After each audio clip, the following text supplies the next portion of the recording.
अस्सलाम वालेकुम स्टूडेंट्स, मैं हूं अब्दुल कुद्दूस बेग, आपका फिजिक्स टीचर।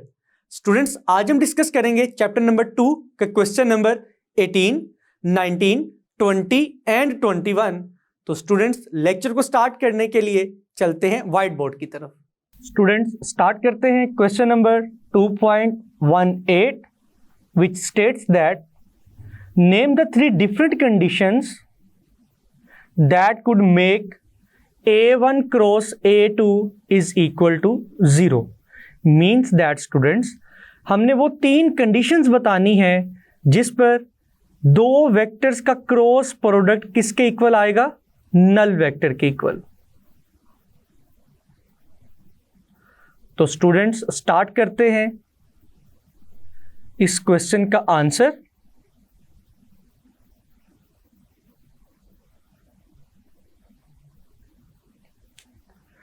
स्टूडेंट्स, सबसे पहले हम लिखेंगे we know that A1 cross A2 means दो वेक्टर्स का क्रॉस प्रोडक्ट किसके इक्वल आएगा? A1 A2 sine theta and n is the unit vector. Students, इस फॉर्मूला को हम इक्वेशन 1 कह सकते हैं। नाउ स्टूडेंट्स, अब हमने थ्री डिफरेंट कंडीशंस को डिस्कस करना है जिन कंडीशंस पे A1 क्रॉस A2 का रिजल्टेंट 0 के इक्वल आए। तो students, first case is case 1। इसमें हम लिखेंगे आइदर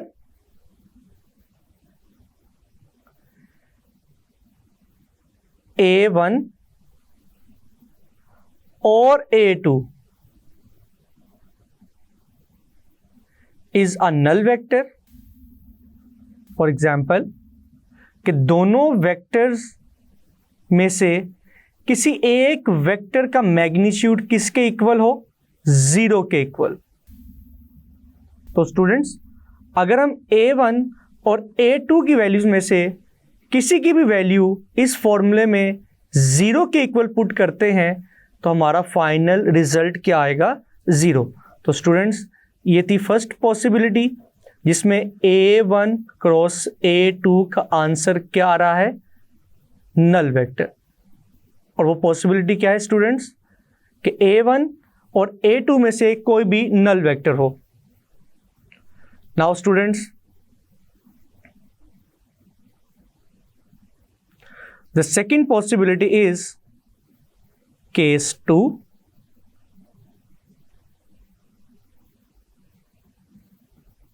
जिसमें हम लिखेंगे when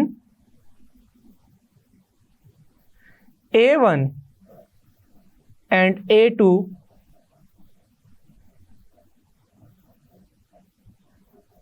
are parallel। तो स्टूडेंट्स, पैरेलल के केस में हम थीटा की वैल्यू क्या कंसीडर करेंगे? 0 डिग्री। फॉर एग्जाम्पल स्टूडेंट्स, अगर हम डायग्राम की मदद से रिप्रेजेंट करें, this is vector A1 and this is vector A2। तो आप देख सकते हैं दोनों पैरेलल हैं और पैरेलल के केस में एंगल की वैल्यू क्या ली जाती है? 0 डिग्री। तो स्टूडेंट्स, अगर हम 0 डिग्री इक्वेशन 1 में पुट करें थीटा की जगह, तो स्टूडेंट्स आपको मालूम है साइन 0 किसके इक्वल होता है? 0 के इक्वल। तो students, A1 as it is, A2 as it is, when we put theta is equal to 0 degree, तो साइन 0 होने की वजह से आपका फाइनल रिजल्ट क्या आएगा? नल वेक्टर आएगा। तो स्टूडेंट्स, ये थी सेकेंड पॉसिबिलिटी। नाउ स्टूडेंट्स, अब अगर हम लास्ट पॉसिबिलिटी को डिस्कस करें तो हम लिख सकते हैं when A1 and A2 are anti-parallel to each other,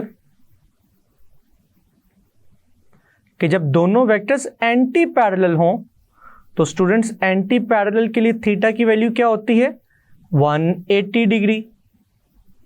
और स्टूडेंट्स अगर डायग्राम की मदद से रिप्रेजेंट करें तो आप देख सकते हैं if this is vector a1 तो a2 क्या होगा students which will be opposite to vector a1। तो स्टूडेंट्स अगर अगेन हम इक्वेशन 1 में वैल्यूज पुट करें a1 will remain as it is, a2 will remain as it is, sin the value of theta is equal to 180 degree। और students sin 180 का answer भी क्या होता है sin 180 is equal to 0 degree. तो students इस case में भी फाइनल रिजल्ट किसके इक्वल आएगा नल वेक्टर के इक्वल। तो स्टूडेंट्स ये थी 3 कंडीशंस जिन पर a1 क्रॉस a2 का आंसर क्या आ रहा है null vector. First possibility is either a1 और a2 is a null vector. Second possibility is if a1 and a2 are parallel to each other, and the third possibility is if a1 and a2 are anti-parallel to each other। Students ये था question 2.18 का answer. Students start करते हैं question number 2.19 which states that identify true और false statements and explain the reason. हमने बताना है कि दी गई स्टेटमेंट्स करेक्ट हैं या wrong but with reasons. First statement is a body in equilibrium implies that it is not moving or not rotating, and the second statement is if coplanar forces acting on a body form a closed polygon then the body is said to be in equilibrium। तो students सबसे पहले हम first statement के answer को discuss करेंगे।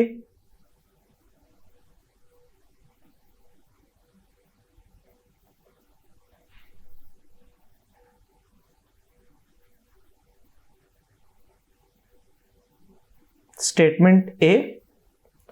तो students there are 2 possibilities. हम first statement को ट्रू भी कंसीडर कर सकते हैं और फॉल्स भी कंसीडर कर सकते हैं, और हम दोनों पॉसिबिलिटीज में रीजंस को भी डिस्कस करेंगे कि किस तरह से फर्स्ट स्टेटमेंट ट्रू हो सकती है और किस तरह से फॉल्स। तो स्टूडेंट सबसे पहले हम लिखते हैं this statement is false because the body is said to be in equilibrium because the body is said to be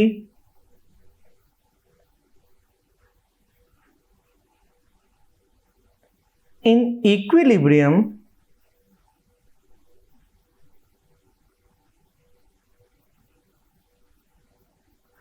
if it is moving with constant velocity or rotating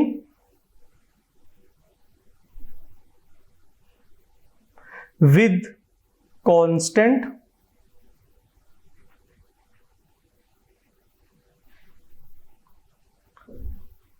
angular velocity।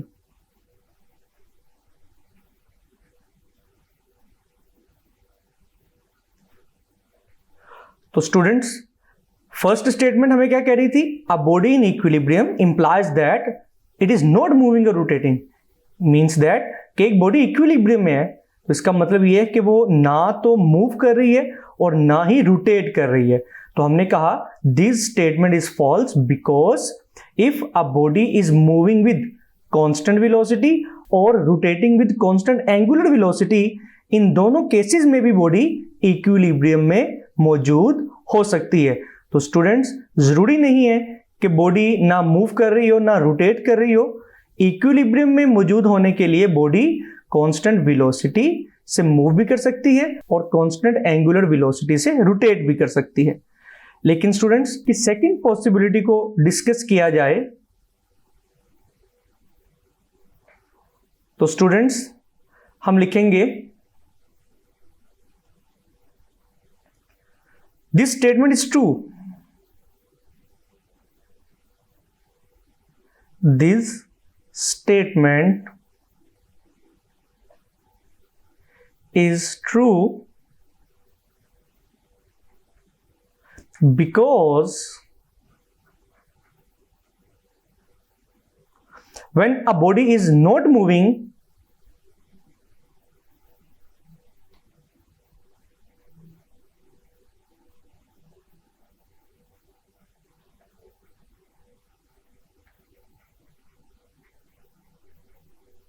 or rotating,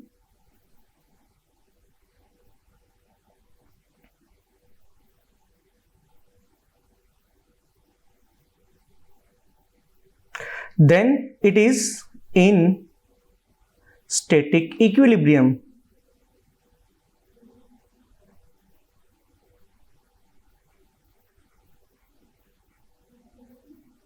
तो students, ये भी possibility भी तो हो सकती है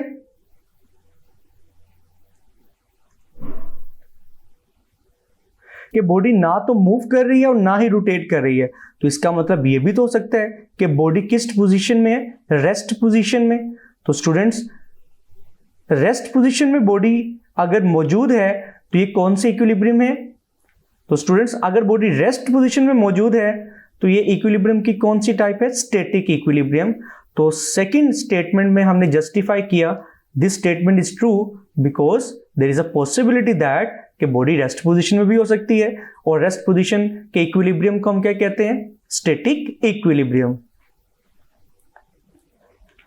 now students, अब इसी क्वेश्चन के सेकंड पार्ट को डिस्कस करते हैं, which states that if coplanar forces acting on a body form a closed polygon, के एक बॉडी के ऊपर लगने वाली जितनी भी कोप्लेनर फोर्सेस हैं, कोप्लेनर फोर्सेस स्टूडेंट्स ऐसी फोर्सेस होती हैं जो एक ही प्लेन पे लाई करती हैं। तो स्टूडेंट्स, अगर एक बॉडी पे लगने वाली कोप्लेनर फोर्सेस एक क्लोज्ड पॉलीगॉन बना रही हैं, then the body said to be in equilibrium. तो क्या बॉडी इक्विलिब्रियम में होगी? तो डिस्कस करते हैं स्टूडेंट्स। तो स्टूडेंट्स, स्टार्ट करते हैं पार्ट 2 के आंसर को।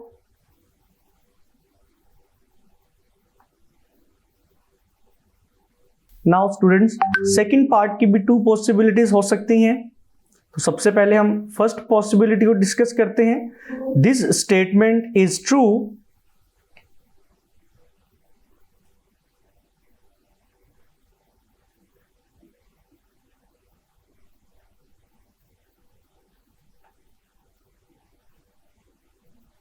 because when coplanar forces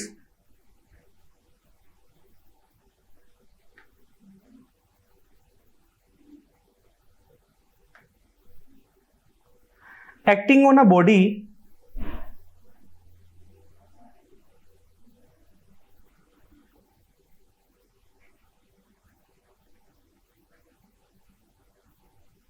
in the form of a closed polygon,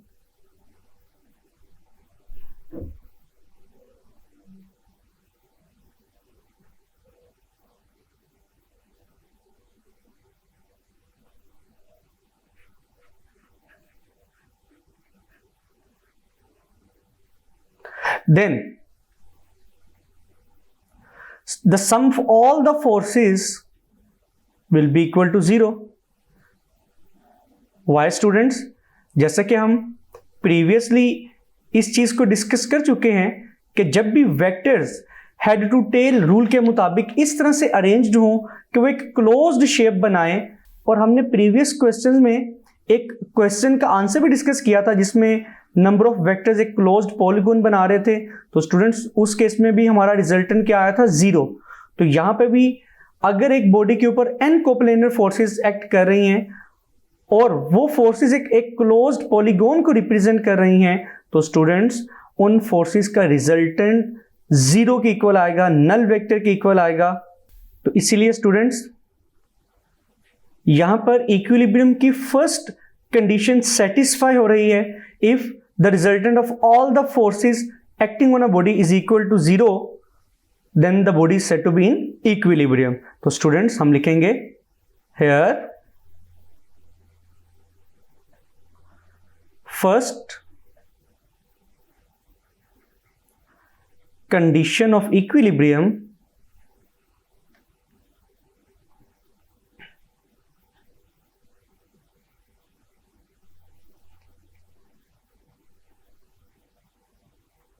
is satisfied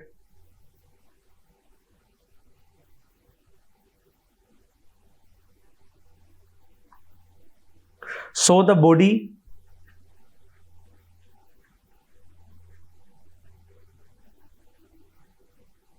is in translational equilibrium.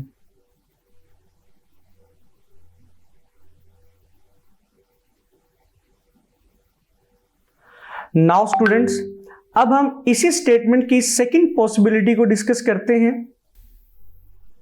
तो स्टूडेंट्स, अब हम विद अ रीजन प्रूव करेंगे the given statement is false. तो हम लिखते हैं this statement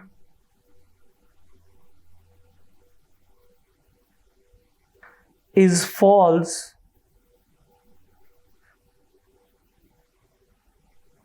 because there may be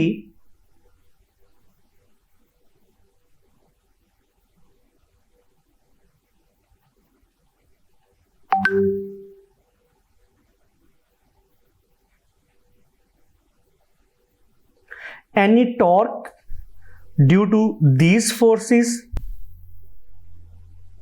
For example students, अगर body के ऊपर लगने वाली फोर्सेस का रिजल्टेंट जीरो है, लेकिन ये पॉसिबिलिटी तो एग्जिस्ट करती है कि उन फोर्सेस की वजह से बॉडी अगर लीनियर मोशन नहीं कर रही तो बॉडी के अंदर एंगुलर मोशन तो क्रिएट हो सकती है। तो हम कह सकते हैं कि बॉडी के अंदर टॉर्क प्रोड्यूस होने के चांसेस अभी भी मौजूद हैं। तो फिर हम लिखेंगे इन this case second condition of equilibrium is not satisfied, so the body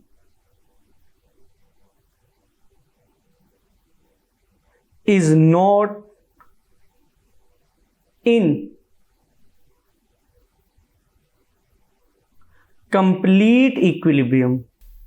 तो स्टूडेंट्स, हमने लिखा कि resultant of all torque zero ना होने की वजह से बॉडी के ऊपर second condition of equilibrium satisfy नहीं हो रही। तो हम कह सकते हैं कि बॉडी कंप्लीट इक्विलिब्रियम में नहीं है।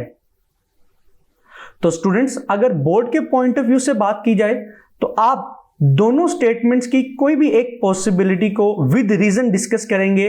दोनों पॉसिबिलिटीज को डिस्कस करना जरूरी नहीं है। अब ये आप पे डिपेंड करता है कि आप किस पॉसिबिलिटी को कंसीडर करते हैं और डिस्कस करना चाहते हैं। तो स्टूडेंट्स, ये था क्वेश्चन नंबर 2.19 का आंसर। स्टूडेंट्स, स्टार्ट करते हैं question number 2.20 which states that a picture is suspended from a wall by two strings। कि एक पिक्चर को हमने दीवार के साथ टू स्ट्रिंग्स की मदद से हैंग किया हुआ है।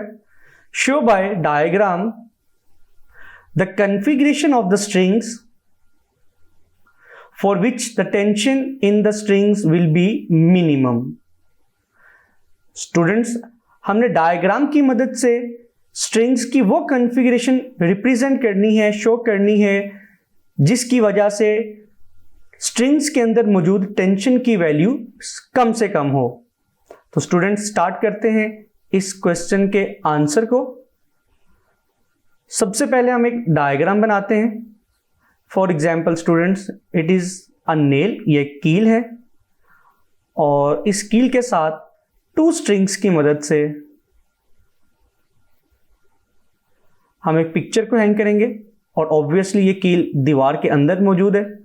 तो students, this is the first string and this will be the second string और ये हमारी एक पिक्चर है। नाउ स्टूडेंट्स, अब हम इसी फिगर में मेंशन करेंगे कि इस फिगर का वेट किस डायरेक्शन में होगा, टेंशन के अंदर स्ट्रिंग की डायरेक्शन क्या होगी, देन हम स्ट्रिंग के अंदर मौजूद टेंशन को परपेंडिकुलर कंपोनेंट्स में रिजॉल्व करेंगे। तो students, for example, this is the same picture, it is a nail, and students, this is the same diagram. Now students, जैसा कि हमें मालूम है इस पिक्चर का वेट वर्टिकली डाउनवर्ड होगा, लेकिन स्टूडेंट्स स्ट्रिंग के अंदर मौजूद टेंशन की डायरेक्शन टुवर्ड्स नेल होगी। तो अगर फर्स्ट स्ट्रिंग में मौजूद टेंशन को हम T1 से रिप्रेजेंट करें तो स्टूडेंट्स सेकेंड स्ट्रिंग में मौजूद टेंशन की वैल्यू क्या होगी, T2। Now students, T1 tension 1 और पिक्चर के फ्रेम के दरमियान जो एंगल आएगा it is equal to theta. Similarly T2 और पिक्चर के दरमियान एंगल की वैल्यू क्या कंसीडर करेंगे हम, थीटा। नाउ स्टूडेंट्स, आप देख सकते हैं टेंशन T1 एंड T2 ना तो पैरेलल हैं ना ही परपेंडिकुलर। तो हम इस केस में क्या करेंगे स्टूडेंट्स, दोनों वेक्टर्स को रेक्टेंगुलर कंपोनेंट्स में रिजॉल्व करेंगे। तो students, this will be the perpendicular component and this will be the horizontal component. अगर यहां पर थीटा की वैल्यू है तो यहां पे भी एंगल की वैल्यू क्या होगी, थीटा, और थीटा के ऑपोजिट कौन सा कंपोनेंट होगा students, T1 sign theta. And students, इस कंपोनेंट की वैल्यू क्या होगी, T1 cos theta.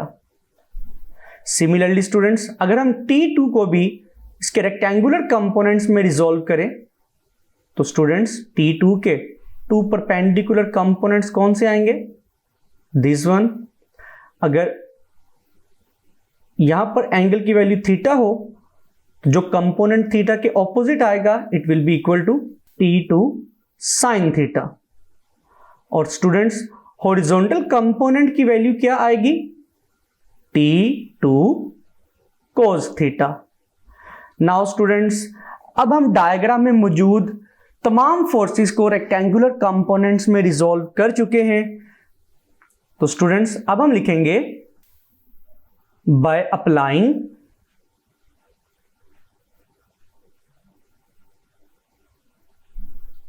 First condition of equilibrium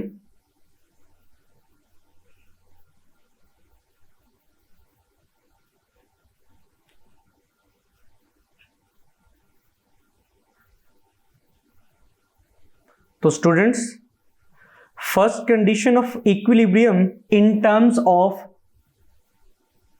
x and y axis क्या है।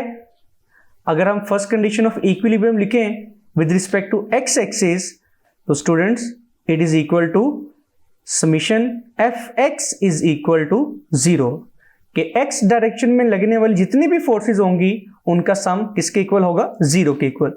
तो स्टूडेंट्स, अगर हम डायग्राम की बात करें तो हम देख सकते हैं along x axis we have only two components of forces. First one is T1 cos theta and the second one is T2 cos theta. लेकिन स्टूडेंट्स आप देख सकते हैं T1 की डायरेक्शन क्या है और स्टूडेंट्स आप देख सकते हैं कि T1 की डायरेक्शन क्या होगी, टुवर्ड्स लेफ्ट, और T2 की डायरेक्शन क्या होगी, टुवर्ड्स राइट। तो T1 टुवर्ड्स लेफ्ट होने की वजह से हम इसको नेगेटिव कंसीडर करेंगे और T2 राइट साइड पे होने की वजह से इसको हम पॉजिटिव कंसीडर करेंगे। स्टूडेंट्स, आप यहां पर T1 cos थीटा को पॉजिटिव भी कंसीडर कर सकते हैं, लेकिन उसके लिए फिर T2 cos थीटा को नेगेटिव कंसीडर करना होगा। तो स्टूडेंट्स, समीशन fx में वैल्यूज पुट करें तो आप देख सकते हैं T1 cos theta minus T2 cos theta is equal to 0।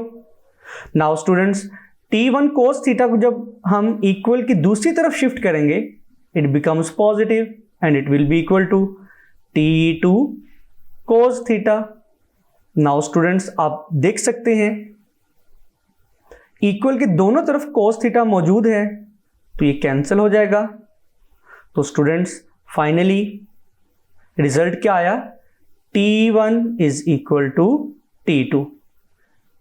कि स्टूडेंट्स इस केस में दोनों स्ट्रिंग्स के अंदर मौजूद टेंशन की वैल्यू क्या है? सेम है। तो स्टूडेंट्स इस टेंशन की वैल्यू को T1 और T2 की बजाय हम सिंपल T से भी रिप्रेजेंट कर सकते हैं। नाउ स्टूडेंट्स अब अगर हम फर्स्ट कंडीशन ऑफ इक्विलिब्रियम के सेकंड पार्ट को अप्लाई करें, which is equal to summation Fy is equal to 0। तो स्टूडेंट्स अब हम देखेंगे कि पिक्चर के ऊपर y डायरेक्शन में लगने वाली फोर्सेस कौन कौन सी हैं। तो आप देख सकते हैं first one is weight of the picture which is vertically downward, और स्टूडेंट्स डाउनवर्ड डायरेक्शन में मौजूद फोर्स को हम नेगेटिव कंसीडर करेंगे। And students second force will be T1 sin theta and the third force will be T2 sin theta। Students weight को balance करने के लिए T1 and T2, students weight को बैलेंस करने के लिए जो कि वर्टिकली डाउनवर्ड है, T1 sin theta and T2 sin theta दोनों की डायरेक्शन वर्टिकली अपवर्ड कंसीडर की जाएगी। दैट्स वाई हम दोनों को पॉजिटिव कंसीडर करेंगे। नाउ स्टूडेंट्स अब अगर हम समीशन Fy में वैल्यूज को पुट करें तो हम लिख सकते हैं T1 sin theta plus T2 sin theta minus W is equal to 0, because W downward है, तो दैट्स वाई हमने W से पहले नेगेटिव का साइन यूज किया है। तो स्टूडेंट्स जैसा कि हमने यहां पर प्रूफ किया T1 is equal to T2 and both tensions are equal to T, तो हम T1 की जगह भी T को पुट करेंगे, T साइन थीटा, T2 की जगह भी T को पुट करेंगे, T साइन थीटा, और स्टूडेंट्स W को इक्वल की दूसरी तरफ शिफ्ट करेंगे, it becomes positive. Now students T sin theta plus T sin theta, it becomes 2 times T sin theta which is equal to W। Now students यहां से tension की value क्या आएगी? W divided by 2 sin theta। तो students हमारे पास tension के लिए एक फॉर्मूला आ गया है which is equal to W weight divided by 2 sin theta। Now students अगर हम टेंशन T की मिनिमम वैल्यू कैलकुलेट करना चाहते हैं तो इस इक्वेशन में मौजूद डिनोमिनेटर की वैल्यू मैक्सिमम होनी चाहिए, क्योंकि स्टूडेंट्स डिनोमिनेटर जितना ज्यादा होगा आपका फाइनल आंसर उतना ही कम आएगा। तो स्टूडेंट्स डिनोमिनेटर में कौन सा ट्रिग्नोमेट्रिक फंक्शन मौजूद है? Sign theta. तो स्टूडेंट्स याद रखिएगा ट्रिग्नोमेट्रिक फंक्शन साइन थीटा की मैक्सिमम वैल्यू होती है 1। इसका मतलब है कि हम एंगल की जो मर्जी वैल्यू पुट करें आपका आंसर कभी भी 1 से ग्रेटर नहीं आएगा ट्रिग्नोमेट्रिक फंक्शन साइन थीटा के लिए। तो स्टूडेंट्स साइन थीटा की मैक्सिमम वैल्यू क्या हुई? Sine theta is equal to 1। It is the maximum value of trigonometric function sine theta. तो स्टूडेंट्स जब हम इस फॉर्मूला में, जिसको हम इक्वेशन 1 का नाम भी दे सकते हैं, साइन थीटा की वैल्यू पुट करेंगे तो ये फॉर्मूला किस तरह से चेंज होगा? T is equal to W divided by 2 multiply by 1। तो स्टूडेंट्स फाइनल आंसर क्या आएगा? T is equal to W divided by 2। तो स्टूडेंट्स ये था टेंशन का फाइनल फॉर्मूला जिसको देखकर हम बता सकते हैं कि किस केस में दोनों स्ट्रिंग्स के अंदर मौजूद टेंशन की वैल्यू मिनिमम होगी, जब वेट दोनों तरफ इक्वली डिस्ट्रीब्यूट होगा। मींस दैट के हाफ वेट टेंशन T1 की तरफ डिस्ट्रीब्यूट होगा और हाफ वेट टेंशन T2 की तरफ डिस्ट्रीब्यूट होगा। तो स्टूडेंट्स रिजल्ट में हम क्या लिखेंगे? व्हेन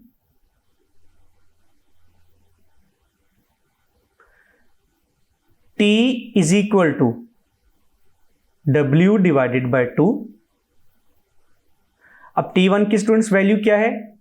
T1 भी हो सकती है, T2 भी हो सकती है। तो स्टूडेंट्स इस केस में tension in both the strings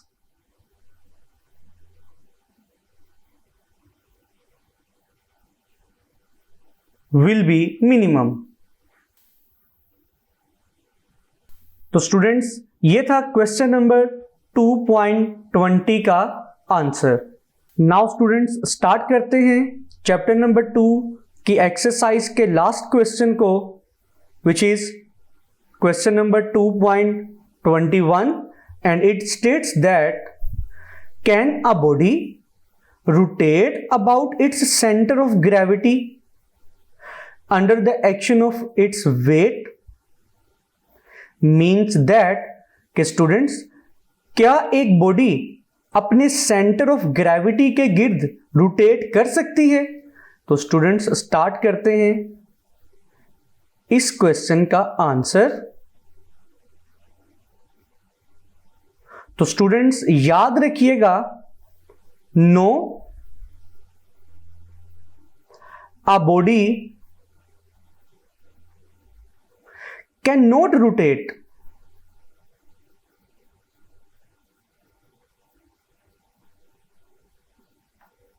about its center of gravity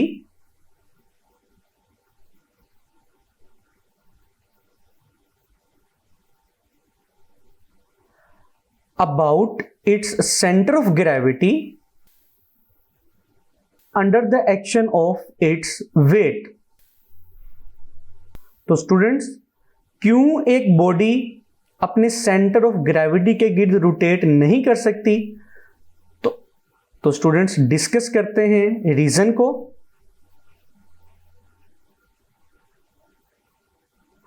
तो स्टूडेंट्स अगर मैं आपके सामने एक रिजिड बॉडी ड्रॉ करूं,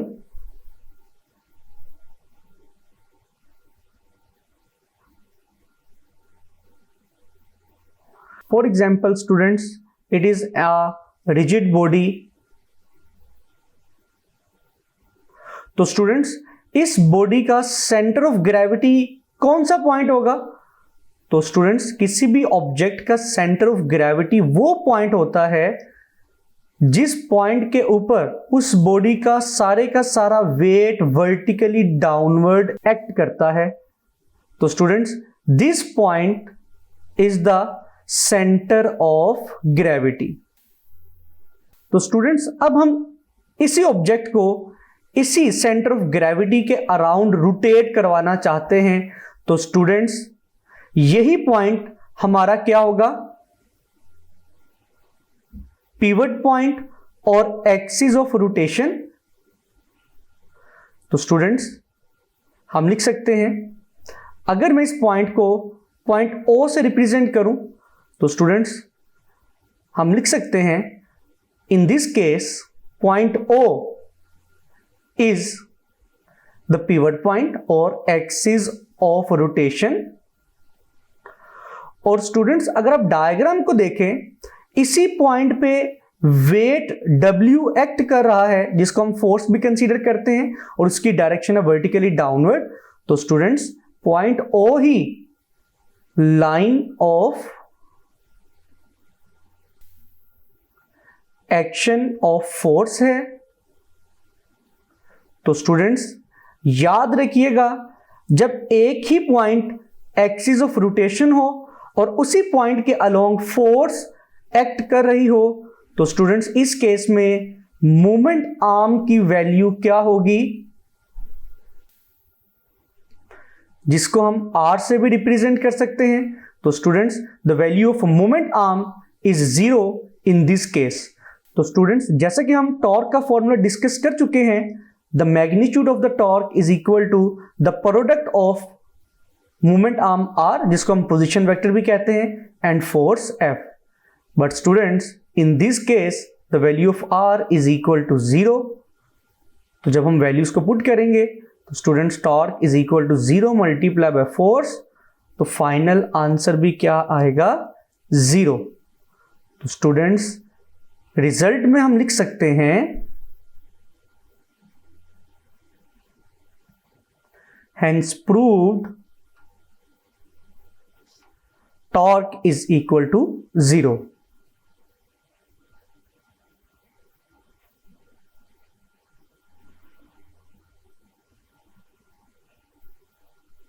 तो स्टूडेंट्स ये था क्वेश्चन नंबर 2.21 का आंसर, जिसमें हमने देखा कि अगर हम एक बॉडी को उसके सेंटर ऑफ ग्रेविटी के अबाउट रोटेट करवाना चाहते हैं तो उस रोटेशन की वैल्यू क्या होगी।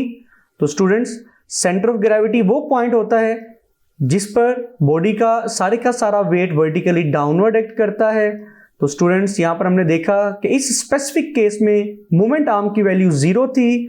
तो जब मोमेंट आर्म भी 0 हो गया तो स्टूडेंट्स टॉर्क की वैल्यू भी क्या होगी? 0। तो रिजल्ट ये निकला कि हम एक बॉडी को उसके सेंटर ऑफ ग्रेविटी के अबाउट रोटेट नहीं करवा सकते। जी स्टूडेंट्स, मैं उम्मीद करता हूं कि आज का लेक्चर आपको बहुत अच्छे से समझ आया होगा। इसको अच्छे से प्रिपेयर कीजिएगा। मिलते हैं नेक्स्ट लेक्चर में। अल्लाह हाफिज।